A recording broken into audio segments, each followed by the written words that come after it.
Did you know that the Ouija board named itself? It was actually named after the combination of the French word for yes and the German word for yes, which is oui and ja. But freaks out here like me like to believe that when it was originally asked, that the board named itself Ouija.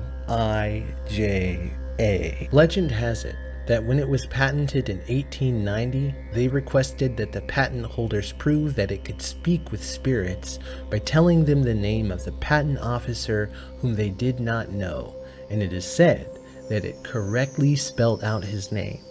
It was then initially patented as a talking board, with the document stating that the board was a useful device for contacting the spirit world. But such an answer had to come from the spirit world, right? Or maybe it's just the ideomotor effect, which is where small muscle twitches lead to larger ranges of movement. Or maybe we're communicating with different dimensions altogether, different versions of ourselves. The truth may be stranger than we think. The truth, if we were to really grasp it, could be unbearable, but probably not as unbearable as losing a loved one. And this is a tool that suggests that we never really lose anyone. Most of us would do anything to preserve the ones we love, including humoring the possibility that someone could communicate with them in the afterlife through a children's toy. And if we believe we are really communicating with someone, who's to say it's a someone we are communicating with and not a something?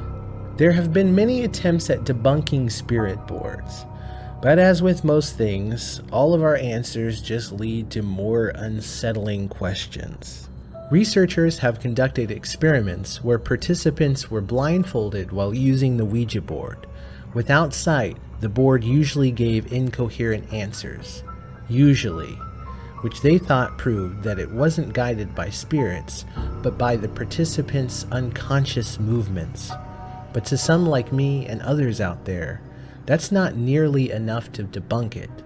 I mean, who's to say that when we use the board isn't using us? Another group of researchers found that when asking participants yes or no trivia questions, that they performed better using a Ouija board than answering consciously, which could imply that spirit boards are tapping into deeper, unknown subconscious knowledge, much in the same way that automatic writing can. Automatism is the practice of allowing the body to perform actions without conscious control, often in art or writing.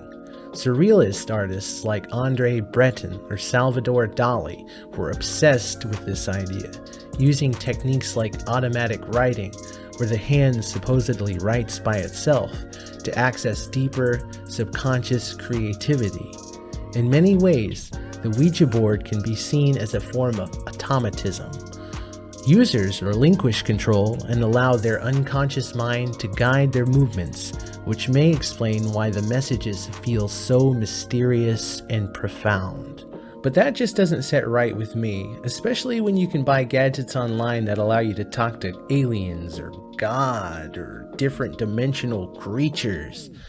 No, seriously, they're only $649. This here is my budget attempt. The God Helmet is a controversial device developed by neuroscientist Michael Persinger, which uses electromagnetic fields to stimulate the brain's temporal lobes.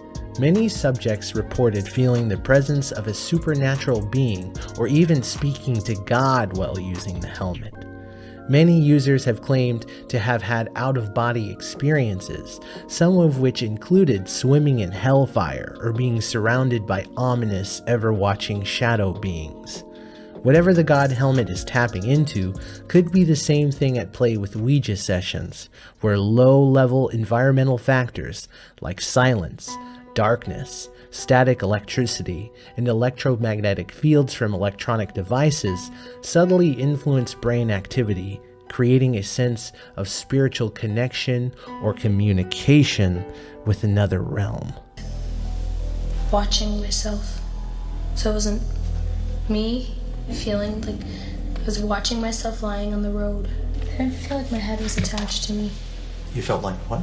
My head wasn't attached. Okay, so you felt like your head was detached and somewhere else. Yeah. Okay. Now, it says you saw vivid images this time. Yeah, there's like heat coming up, like fire. Okay. Coming up around.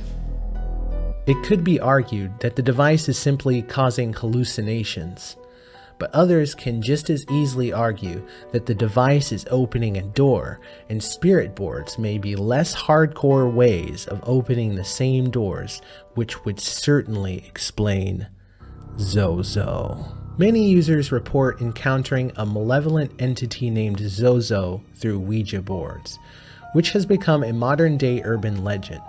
Zozo is said to attach itself to Ouija boards and pretend to answer questions as a long-lost loved one, inevitably giving the users harmful answers and then haunting the users.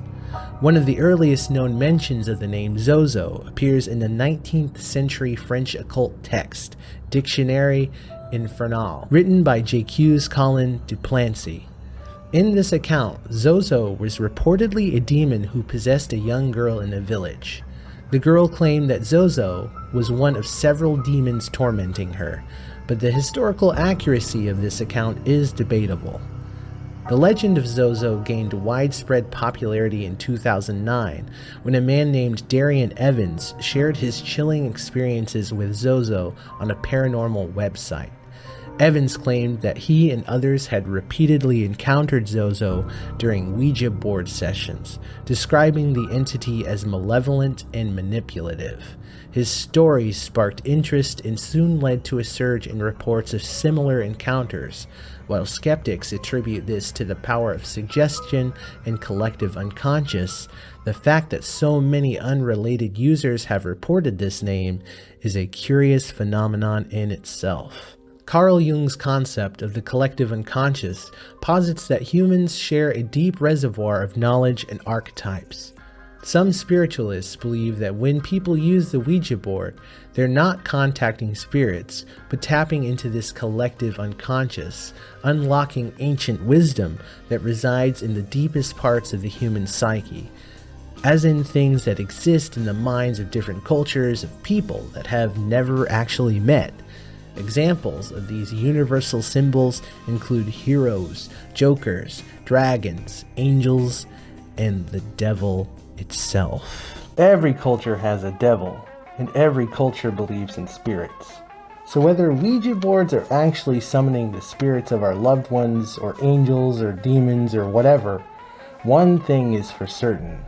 Whatever is in the board is in you, as within, so without. The spirit of a thing is that which is doomed to repeatedly manifest in any given system so long as the conditions are correct.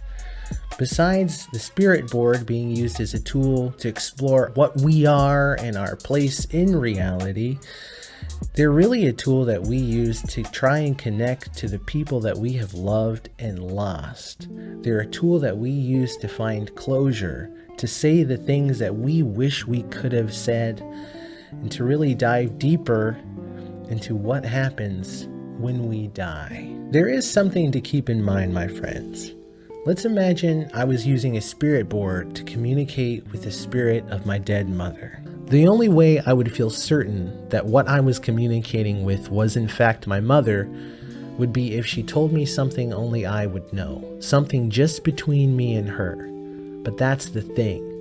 Only what I would be bringing with me would matter in the conversation. If she started telling me a story through the board that I never knew about her, that information would be irrelevant to me because I'd have no way to confirm or deny it. My mother died when I was 19, but I have come to learn that she's never really left me. Every now and again, I'll find myself liking a song and then finding out that that's the same song she liked. Or I'll laugh and the laugh will remind me of her laugh. Or I'll say some wild ass shit. Why are we leaving the door open? Are we air conditioning the whole damn neighborhood? Subtle things like that happen, and it reminds me that the people that we love live on. in the safest place that there is to be, within our hearts. This is Nick Newman with the Conscienticon. And I thank the patrons for supporting us. And I thank you all so very deeply for helping us spread practical, spiritual, occult wisdom.